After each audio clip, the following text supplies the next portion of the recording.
Hello, hello, hello. Good day to you, or good night if that is more appropriate, because we had over 1,500 people from every corner of the globe sign up to this trend watching webinar on big brand redemption.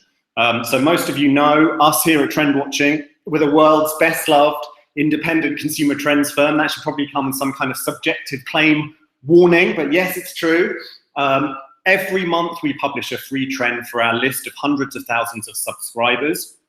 And pretty much every month we accompany that free trend with a free webinar. And that's what you're tuned in live to now, the free webinar on this month's trend, Big Brand Redemption. And if you've tuned in before, you also know me. We're buds, we're best buds by now. I'm David, speaking to you out of the London office where I'm global head of trends.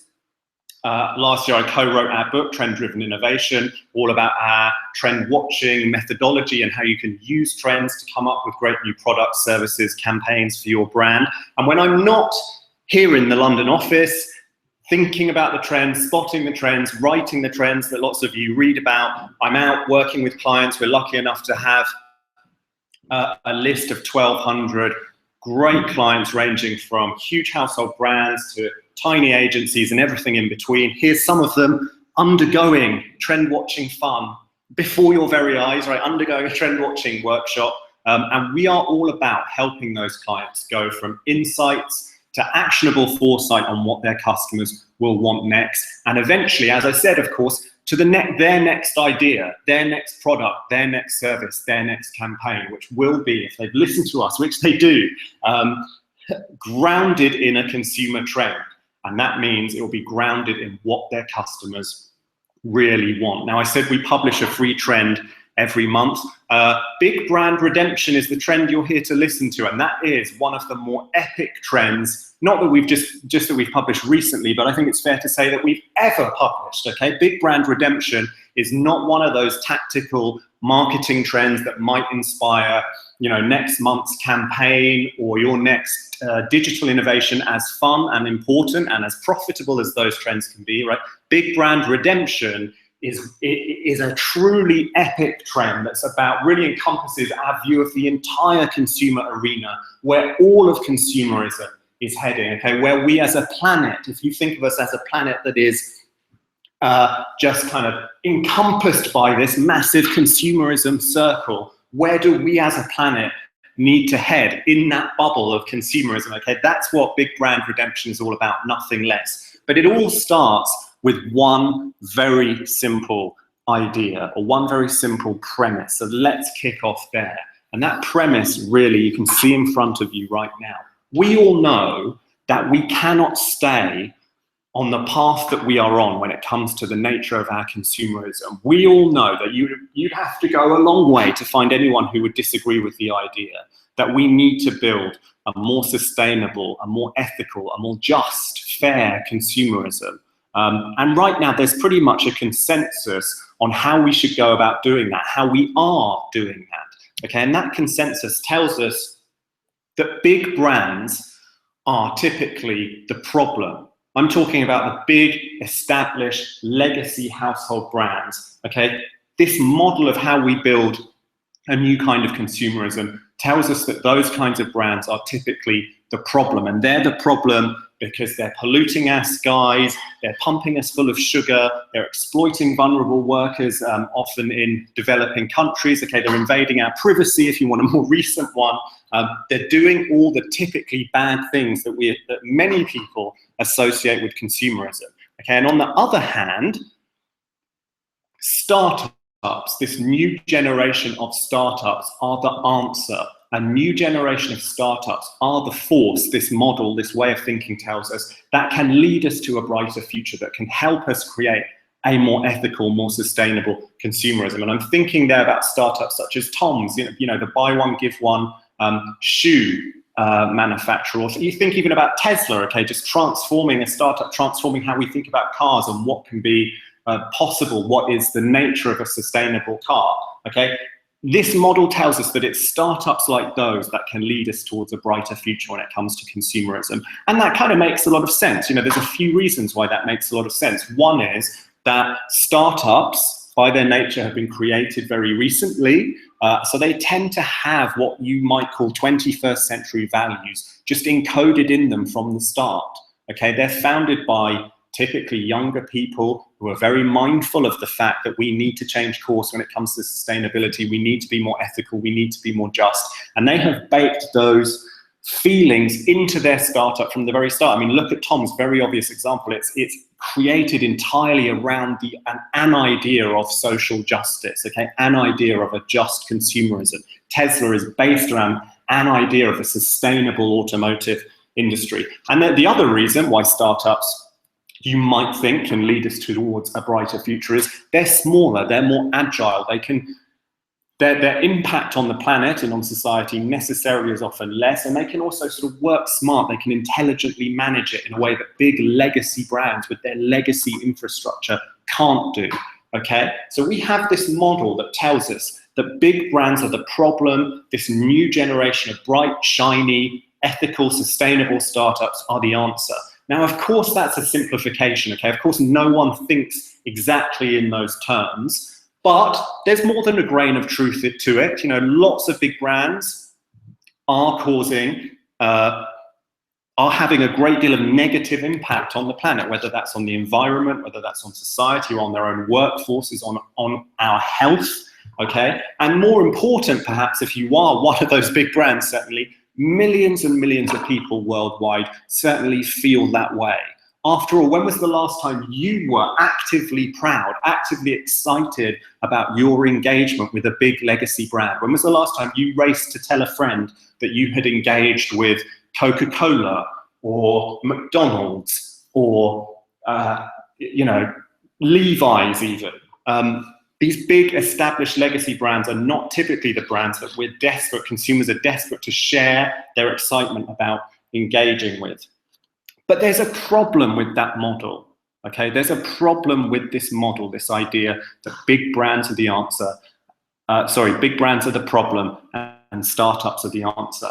And that problem is that startups, by their nature, lack the resources, lack the scale, lack the reach, lack the size, really just lack the power to have a massive impact on the world, okay? Yes, it's true that they have the right values baked in from the start often. Yes, it's true that they can be more agile, but it's also true that they just do not have the massive scale, the massive reach, the massive influence needed often to create real change, the kind of change we're really looking for. So here's my idea. Here's the idea behind big brand redemption. What if we took the way we think about big brands? What if we took this model that says big brands are the problem and startups are the answer, and we turned it on its head?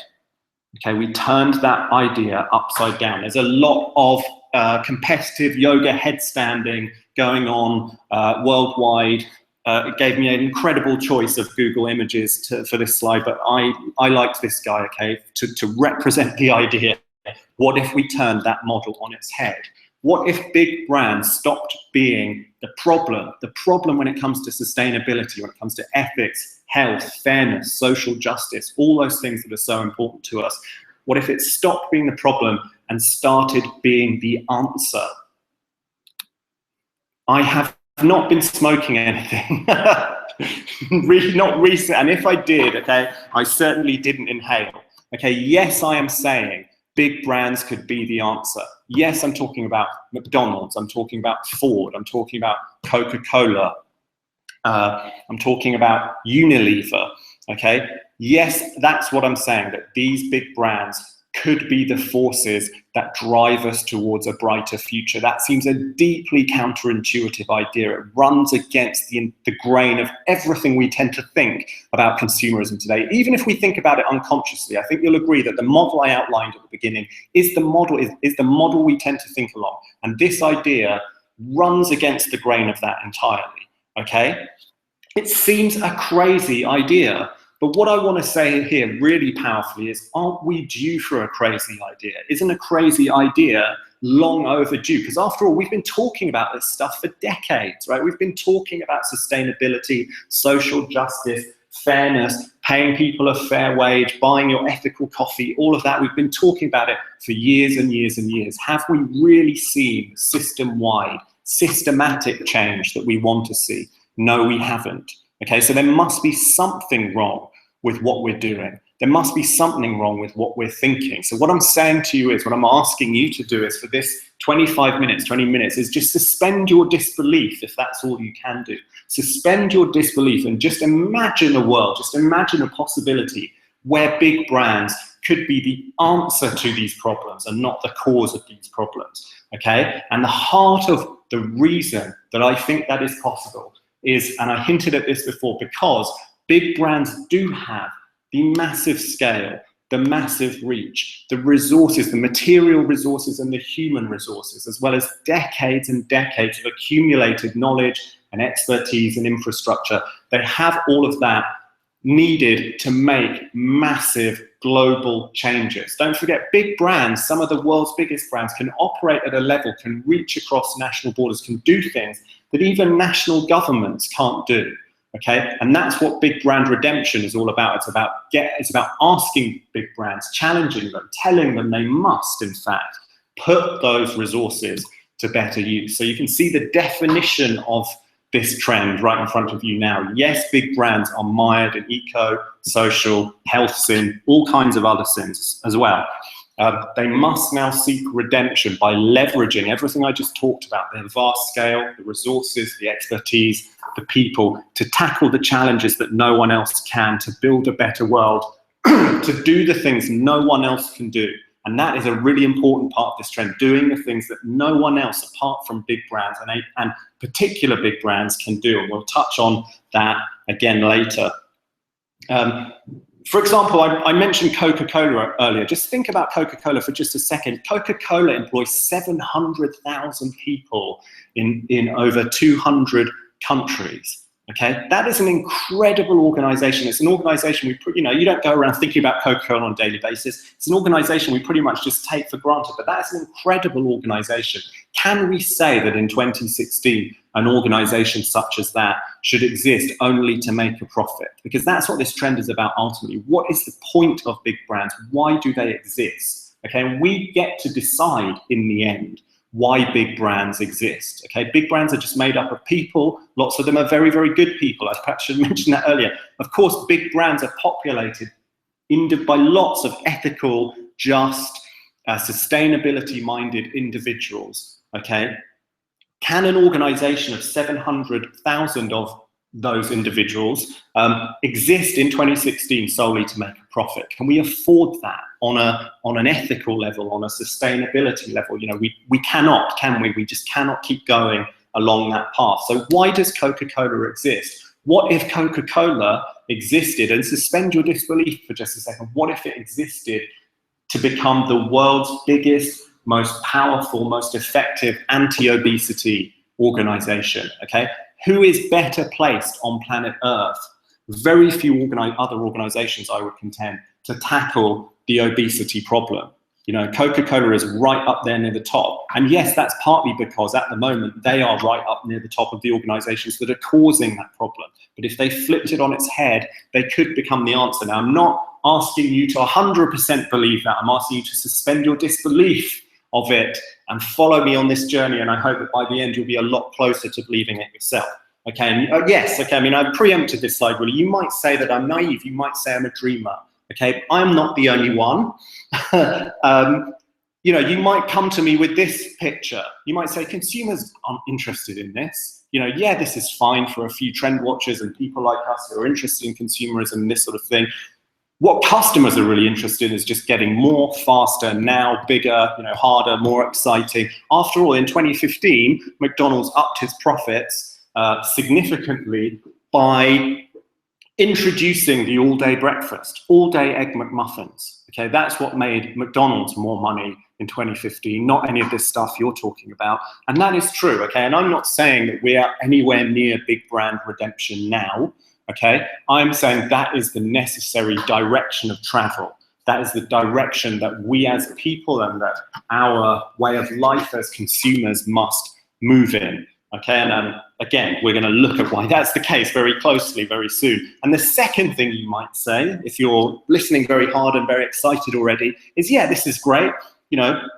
Why are you telling me this? Only CEOs can change the direction of travel of a big brand. I work for a big brand, but I can't do anything about this. And what I want to say there is absolutely, yes, you can. Okay, I am not interested in talking to CEOs about big brand redemption. I am interested in you and your colleagues one day talking to your CEO about big brand redemption, or putting it on the agenda of your CEO. Okay, he or she is not going to listen to me. They may well listen to you if there's enough of you.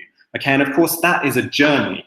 Can't just be you. If you're in Coca-Cola or McDonald's or Ford or General Motors or IBM, whatever it is, it's going to take an army of you inside that brand. But what I'm interested in is turning big brand redemption into a movement of people inside big brands who are passionate about it, and it gets inertia enough, it builds up enough mass eventually that your CEO, your chief executive, your board members can no longer ignore it. Okay, big brand redemption has to be a movement that starts on the ground. It has to be a movement that starts with you, and that's why I'm talking to you guys about it. Okay, so we're going to look at some really powerful examples of big brand redemption, but just before that, I just want to run through what are the key drivers of this trend. Okay, why is this trend happening now? Why is this trend so important for you to have on your agenda? Why am I talking to you about it? And hopefully this section is going to help you move from suspending your disbelief to truly believing. Okay, because these are the reasons why I think big brand redemption is such a powerful idea. The first is really simple, and it's an idea we touch on trend watching a lot, is guilt, consumer guilt. Okay, rising number, yes, lots of consumers are consuming their all-day Egg McMuffins, okay, but rising numbers of customers are just trapped in this guilt spiral over the negative impacts of their own consumerism on the planet, on society, on their own health, okay, on each other. We know that is the case. There's this rising guilt spiral. And in that kind of environment, okay, big brand redemption, doing something to make the world a better place and negate some of that guilt, is just enlightened self-interest, okay? Because in the end, the direction of travel is towards brands who at least are looking to minimize their negative impacts on the planet and on other people, and really the brands that are actively doing something positive to make the world a better place. So big brand redemption is not some shiny big idea that's nothing to do with making profits and nothing to do with being a good business. It is enlightened self-interest. It's everything to do with making profits too. Okay, and again, I mean, yeah, we've got so many statistics like this. If you read us, you've seen countless of them. 8 out of 10 people say it's the responsibility of businesses to lead in the solution of social problems, not just sit there looking at other people, waiting for them to kind of figure stuff out and then follow, but to lead, to be the organizations pushing this stuff to happen, okay? The second driver is just a rising appetite for radical answers. And we have that appetite for radical answers because, I think you'll all agree, we have mounting radical problems, okay? Just look at what's happened in the last year, couple of years. We know carbon passed the absolutely landmark, iconic 400 parts per million in the atmosphere level kind of late last year, early this year, depending on which measurement you believe. Okay, so that is a growing crisis. We have Germany alone accepting 1 million refugees in 2050, many from the Middle East, where terrible tragedies are forcing people to leave their homes. Okay, we have increasingly divisive, nativist, nationalistic politics in response to a lot of these challenges. And then it turns out he didn't even write The Art of the Deal. Who would have thought? It's crazy. In that kind of environment, where we have these radical challenges, you have an increasing appetite for radical answers too. And just like one glimpse of that, I mean, who was talking about the universal basic income 24 months ago? That's a very radical idea, the idea that a government can give every citizen, or at least a huge subset of citizens, an income, free money, if there is such a thing. A very radical proposition that's now being seriously considered, is at least seriously on the agenda of people who think seriously about these things. Okay, so we see this increasing appetite for radical answers. Perhaps big brand redemption can become one of those radical answers. And the third driver, the final driver is, and this goes back really to the enlightened self-interest, or if you accept that it's enlightened self-interest, you accept this appetite for radical answers. Pretending to be a startup doesn't work. Yes, we have all these big brands, you know, on their Twitter account, doing these faux-friendly Twitter accounts and having their accelerators and partnering with startups and just desperate to sprinkle some of the startup magic dust all over them, okay? That doesn't, I mean, some of that is great, but it doesn't really fool anyone. Big brands are not startups, and they can't win in this war for customer love and attention and ultimately currency. They cannot win in that war if they're just trying to pretend to be startups and sprinkle the startup magic dust over them. Where they have to compete is where they can win, and where they can win is on scale. Okay, no, they are the biggest. That is the war they can win, and they're the biggest. They can have the biggest impact. So again, if you're a big brand and you want to survive the next 10, 20, 30, 50, 100 years, that's where you need to compete, I would contend. Okay, so I hope that's wrapped up big brand redemption for you in a very comprehensible way. I hope the idea is clear to you now. This is all about big brands leveraging their massive scale, their resources, their people, their expertise, to do the things, the positive things for our world that only they can do. And what I want to do now is have a really quick look at 4 brands who are on the road to redemption. I'm not saying these brands are totally redeemed. There's not a brand on the planet right now that's totally redeemed under my definition of redemption, okay? But these are brands that are taking significant steps. They are beginning the journey, and you have to begin the journey to get to the end. So let's have a look at what the start of that journey can look like. Okay, so big brand redemption is a lot about thinking first about what is the problem your brand can address. And if you want big brand redemption, it has to be a big problem. It has to be an epic problem. So here's an epic problem for you.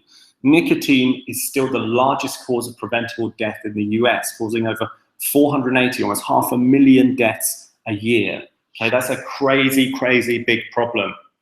CVS Health are now addressing that problem. CVS Health is a pharmacy and health brand in the United States. They have 9,600 pharmacy stores all over the United States. And they have now given themselves a mission, and that mission is an epic mission. It's to create the first smoke-free generation in the United States in history.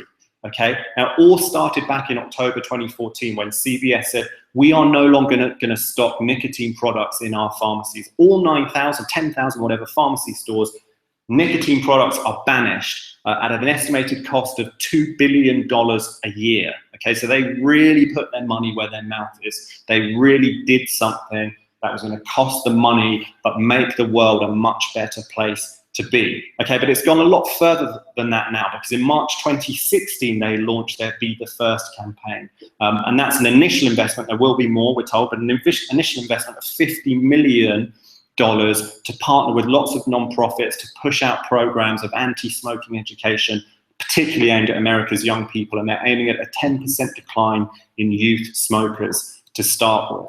Okay, so that is a truly epic mission, to create the United States' first smoke-free generation, and to radically diminish and in the end stop preventable deaths from nicotine use. Okay, and here you see CVS Health explaining this in their own words. Helping people quit smoking goes way beyond removing cigarettes from our stores. That's what they did in 2014. It's about engaging them in ways only CVS Health is equipped to do. And that comes back to that idea that I said was so important when it comes to big brand redemption. What is the epic problem that your big brand is best positioned, better positioned than anyone else to address? Okay, if you're a health organization in the United States and you have 9,600 touch points all over that country, then smoking is certainly one of the problems that you are almost better positioned to address than anyone else. And that's exactly what CVS Health is saying here. You know, they're not going to go and kind of sort out the Brazilian rainforest, as important as that is. You know, they're not going to go and help old people in Spain or whatever, as important as that is. They are tackling the epic problem that they can do best. Okay, and that's a really important big brand redemption. So full redemption still awaits CVS Health. Okay, and this idea about it being enlightened self-interest, the early signs, they lost 5% of pharmacy revenue, of merchandise revenues because they cut cigarettes and nicotine products out of their stores. But all the positive attention it generated, they say, boosted pharmacy revenues by 13.5%. So there again is further evidence that big brand redemption is about enlightened self-interest, okay? You can be a good brand and a smart brand at the same time. I think it's a really important point to make. Full redemption still awaits them. What would full redemption look like for CVS Health? I mean, by now, you know, you guys know this trend, you know the idea, so your answer is as good as mine. But to my mind, it looks like going full steam ahead, encoding this mission deep into their brand culture and being the brand that in the end stops dead preventable deaths from cigarette use and nicotine use in the US, okay? Being the brand that's tackling that problem, the brand that diminishes and stops nicotine use. That's a pretty epic mission. That's a very impressive mission, very powerful mission. And if they become the brand that does that, I would call that full redemption. Okay, example number 2. Here's another epic problem for you. Around 1.25 million people per year die as a result of traffic accidents, according to the World Health Organization. Huge problem. Something we don't think about a lot. We take our cars for granted. We take car culture for granted. It's massively boosted our economic productivity, but it comes at a cost of over 1 million lives a year. Absolutely huge problem. Volvo are tackling that problem. They've set themselves a really inspiring mission, and that mission is that by 2020, no one should die or be seriously injured in a Volvo. Okay, and they are encoding that mission into their culture, and they're taking step after step after step to ensure that that becomes the case. So just a couple of these steps. In 2015, they trialed their connected safety technology, some really innovative technology. A lot of it relies on cars sharing data, real-time data in the cloud, to warn each other, to warn fellow drivers about dangerous driving conditions, icy roads, collisions up ahead. So they trialed this with a few hundred cars in Norway and in Sweden. It can have imagine the hugely powerful effect it can have on driving safety if cars ahead of you can relate to your car data that says there's ice up ahead, there are ice patches up ahead, there's dangerous driving conditions up ahead, there's been a collision up ahead, and your car can warn you as a driver or even take automatic action itself. And in 2017, Volvo are going to run their first entirely automated car trial. So they're going to put 100 entirely automated cars on the roads in Sweden. And they say these entirely automated cars are going to be even safer than their connected safety cars. Okay?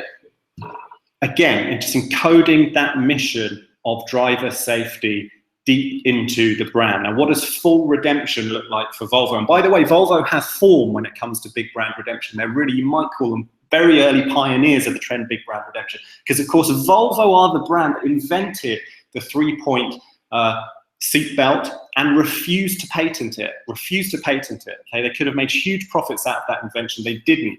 They refused to patent it, saving, it's estimated, over 1 million lives up to now.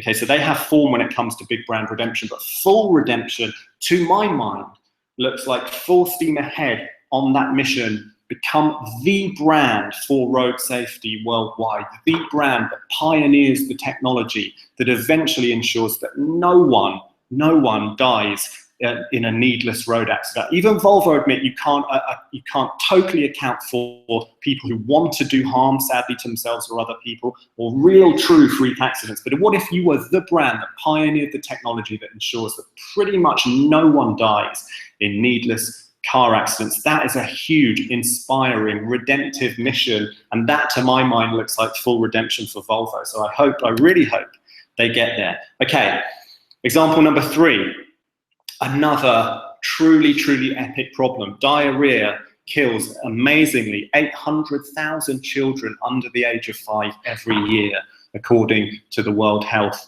Organization. Unilever are the brand that is addressing that epic global problem. Okay, we all know Unilever, a massive global brand, revenues of $53 billion a year. They are addressing this problem of needless preventable deaths from infectious, transmissible diseases, okay, among children. They've been doing this since 2010 with their Life Voice Soap behavior change program, and that behavior change program is all about hand washing. It's all about structured programs of education when it comes to hand washing and the health benefits, the protective benefits of hand washing. So very simple, but very, very powerful message that can utterly transform the scale and the scope and the nature of these infectious diseases in developing countries. So, for example, some of their structured education programs were trialed in a region in India, Thesgora, and they cut diarrhea incidence among children from 36%, so from over a third, down to 6%, okay, according to an independent audit. That's an absolutely massive drop from 36% to 6%. They ran this trial in India, they collected the data. Since 2010, Unilever have been rolling these programs out all across Asia, across South and Central America, and across Africa too. And these programs have now reached, and wait for it, they have reached 397 million people. 397 million people Unilever have reached with these programs about hand washing that they don't have to be doing, okay? They don't have to be doing that. They're choosing to do it, okay? Now, are you telling me, after hearing that big brands cannot be the answer to some of the world's most epic problems? Okay, I find it very hard to believe that they can't be when you have a brand like Unilever reaching almost 400 million people with an aim to reach 1 billion people with life-saving information that's proven to work. Okay, that to my mind is already pretty close to full redemption. And as far as it goes, the CEO of Unilever, Paul Polman, can very fairly claim, and if he wants to write to me about this, I'll be happy to reply to him, very fairly claim to be the godfather of big brand redemption, okay, because everything this man says points in the direction of big brand redemption. He is all about turning Unilever into, yes, an even more profitable company, but at the same time, a company that is all about making the world a better place to be, okay? And what he says is that that's not only a good thing to do, it's a necessary thing to do. It's a necessary thing to do in terms of Unilever, because the brands that don't do that won't survive for the next 50 years. And it's a necessary thing to do just for the planet, okay? Because we only have one, there's only one world, there's only one set of human beings. You know, why are we here if we're not making it all better? Okay, that's Paul Polman's basic vibe. And you can see a tiny slice of that there, okay? He wants to rewire capitalism. He wants a capitalism that works better, and that really is what big brand redemption is all about, okay? So full redemption awaits Unilever. I'd say they're pretty close to it. If they touch 1 billion people with these programs, I'm gonna print out a gold star and go and put it on Unilever headquarters, the first brand ever to achieve full redemption. Boom, okay. Last example, epic problem number 4. We can see for ourselves that in many cities across the United States, neighborhoods have faced long-term economic neglect, okay? There are neighborhoods in the United States that are just not doing as well as anyone would like, okay? And it's an epic problem that affects millions of people's lives, millions of people's life chances, okay? JP Morgan Chase are addressing that problem. They've dedicated $125 million, but also, to my mind, just as important, more important when it comes to big brand redemption, their own expertise, okay, their own thinking, their own knowledge, their own expertise to try and turn some of these neighborhoods around, okay? And it really works with, the way they really work this is they partner with community development, financial institutions like loan funds and organizations like that to try and put money intelligently into the community to bolster small businesses, to bolster community resources, and just try and bring economic life back to the community. They trialed it in Detroit, okay, and they invested $32 million, and an independent audit, an independent study found that that $32 million investment attracted an additional $226 million of investment. So it was money very well spent, very intelligently spent, okay? And banks might not be your favorite brands, but it takes banks to spend that kind of money that intelligently, okay? They really, really got a good return for their money there, and that's because they're using the knowledge, the expertise, the skills they've accumulated as this brand to help make this, excuse me, to help make this happen. So yeah, full redemption could await JP Morgan. They just paid a $307 million SEC fine for failure to disclose conflicts of interest to clients. So I wouldn't say they're like knocking on the door of redemption right now, but imagine if they became the brand that put revitalization of disadvantaged American communities at the core of their mission and really made a difference in that problem. The bank that existed to address that challenge. That's a pretty epic, pretty inspiring challenge. And if they did manage to encode it deeply into their organization, full redemption could await them, okay? So there's 4 examples of big brands making significant steps on the journey to big brand redemption. And I really hope that that has helped you move from a suspension of disbelief to a true belief that brands can become among the most powerful forces for good on our planet, okay? That brands, big brands, can address and tackle successfully the epic shared problems that are on all our minds, okay, these days. Child health, life chances, smoking, needless deaths, sustainability, ethics, fairness, justice problems. But redemption starts with a single step. Okay, I know that those are epic problems, and those brands are already taking epic action to address them. What I told you right at the beginning is that I want big brand redemption to be a movement that starts with you. Okay, and redemption can start with a single step, a single relatively small project that gets the ball rolling. And I just want to look really quickly at a few of those. So this is what that looks like for a telco company. This is Maxis, the Malaysian telco company. Now in December 2014, floods devastated parts of Malaysia. They forced 200,000 people from their homes. What Maxis did in response to that is kind of hack together a disaster-proof, a flood-proof phone network that can be used if that type of emergency happens again. So these are portable devices that you put, very cheap portable devices that you put on rooftops, so they're not, going to be damaged by flooding. And in the event of a flood, those portable devices can form a network that allows the victims of the flood to communicate with each other and communicate with people outside the flood zone in order to be rescued. Okay, so a single, relatively small project. But what if Maxis became the brand that deals with disaster communications in Malaysia from here until ever? That's a pretty epic, inspiring challenge. And if they did that, if they turned this relatively small project into a brand mission, then full redemption could await them. This is Adidas.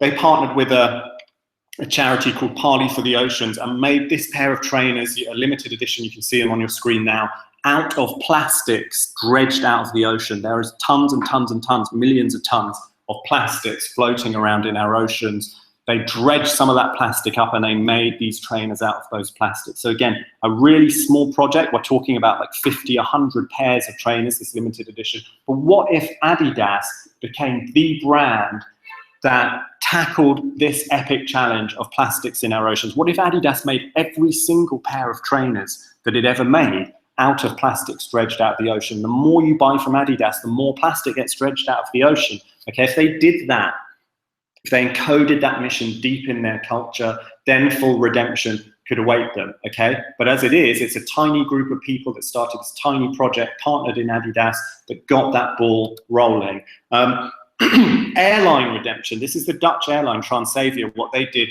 is they offered discount flights to people flying out to help refugees from the Middle East. Okay, so if you're flying out to one of those destinations where there's refugee camps and you're helping those refugees, you get a radically discounted flight. Okay, so again, just a really small project, a really small campaign. But what if Transavia became the airline that helped humanitarian workers get where they needed to be in the world? The transport company that helped those important people get to where they need to be. That is a truly inspiring, amazing project. And if they encoded that deeply in their brand culture, full redemption could await. And imagine the positive impact they could have, and imagine the rightful positive attention they would generate to their brand. And this is Shell. Shell in 2015 created this kinetic energy football pitch. It's a football pitch tiled with kinetic energy panels. And as you run across the pitch, as the players run across the pitch, The kinetic energy feeds the floodlights that you can see lighting up that pitch there, okay? So it's about a sustainable energy football pitch that helped this community out. So again, a tiny little project, and Shell is among the most sinful brands on the planet right now, okay? Oil brands, energy brands, we know are totally mired in sustainability, ethics, social justice, sin, pretty much every type of sin you could imagine, okay? Nevertheless, what if Shell admitted that to itself and became the brand that leads Africa towards a clean energy future? There's a huge distance between that tiny project and that epic challenge, okay? But the few people who worked on this project at Shell obviously care passionately about this issue. What if they could build a movement within Shell that grew and grew and grew and became more and more and more populous, and eventually just took over that brand, okay, and changed the way that brand thinks about its future? That's what making a big brand redemption movement looks like. Okay, and that's what you can do. It goes without saying that this trend will keep evolving. All trends do. They come from somewhere, they go somewhere. You premium clients listening will know what you're looking at. You're looking at our trend framework. This is the framework of 16 mega trends via which we track the evolution of consumerism, okay? So status seekers is where we track the evolution of status in the consumer arena. Pricing pandemonium is where we track the evolution of pricing. Goes without saying, should be pretty obvious that this trend falls under our kind of sustainability, ethics, fairness megatrend. That's better business. Better business is the megatrend via which we track that search for a more sustainable, more fair, more ethical consumerism. And if you can see this trend, big brand redemption, in the context of that megatrend, which you premium clients can do if you dive into the database, that really helps you understand where the trend has come from, and even more importantly, of course, where it's going in the years ahead. Okay, we're going to wrap up. So it's time for you guys to start thinking and taking action. It's time for you to start thinking about big brand redemption. As I've said over and over again, it's up to you to light the fuse, okay? Plant that seed, whatever metaphor you want, plant that seed, light the fuse, ignite the tiny spark inside your brand that eventually, and it might be months from now, it might be years from now, leads to this trend getting where it needs to be in your brand in terms of senior people looking at it, okay? And all you need to do today or tomorrow is tell one other person, one other colleague about this trend, about the idea of big brand redemption. Pass it around like the powerful secret at first that it will be, okay? Gather a group of colleagues, start thinking about the first tiny project that could plant the seed that eventually becomes true redemption for your brand. Okay, it's such a powerful way of making a difference to your brand and making a difference for the world. And you know what I'd really love? What I'd really love is for it to become fashionable once again, like it once was. Fashionable, deeply desirable, the best thing you can think of doing, to go and work for a big brand rather than a startup, okay? Because we realize that big brands are in a position to make a massive, powerful, positive impact on the world. So it's up to you to light that fuse. Stop thinking CSR, okay? Take your CSR mindset and the whole CSR paradigm, detach it from your head and put it to one side. Yes, that's facetious. There's been some great CSR stuff. Yeah, there's been some great CSR programs, and it was a necessary step along the road. But CSR always feels like, the thing that's tacked on to the core mission. Okay, the thing that's kind of bolted onto the side, like let's run this little initiative, let's throw a bit of money to this, let's run this little program. Additionally, big brand redemption has to be ultimately about changing the foundation, changing the core of your brand. So take that CSR kind of additional bolt-on mindset and put it to one side, because this is not what big brand redemption is all about. Beware of false redemption, okay? As soon as this trend, this idea starts to spread widely enough inside your organization, colleagues are going to start to try and water it down. Okay, people are going to start to see it purely as an opportunity to kind of garner positive attention or roll out a new product and make some money. In the end, big brand redemption is also about making money, because brands can't survive and make this positive impact if they're not also profitable. Okay, so it's important to be profitable, but it's not just about trying to win love and trying to win cash, okay, in the short term. Think about Facebook free basics and the kind of downer that had, and the way they tried to run that whole thing in India. It didn't look good. It wasn't coming from the right place. In the end, it didn't work out for them. So beware of your colleagues' ideas around false redemption. And also think, the last thing is to think about redemption from within too, okay?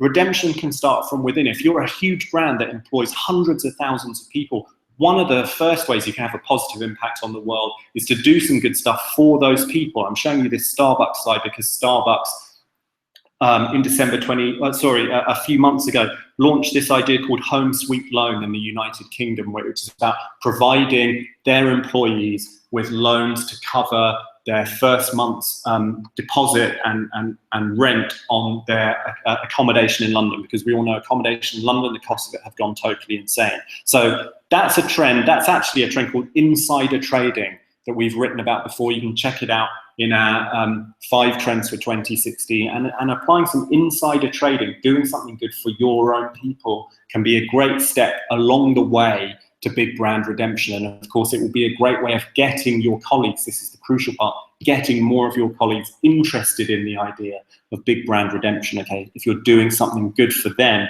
first.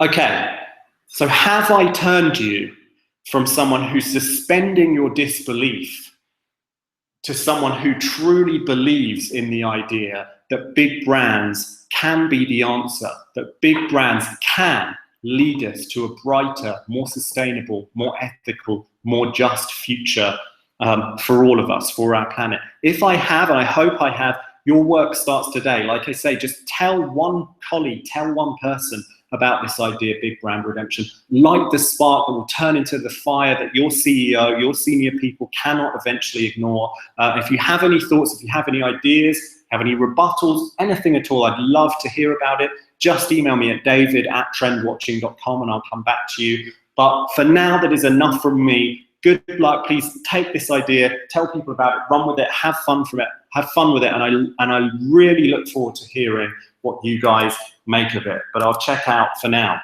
Thanks, everyone.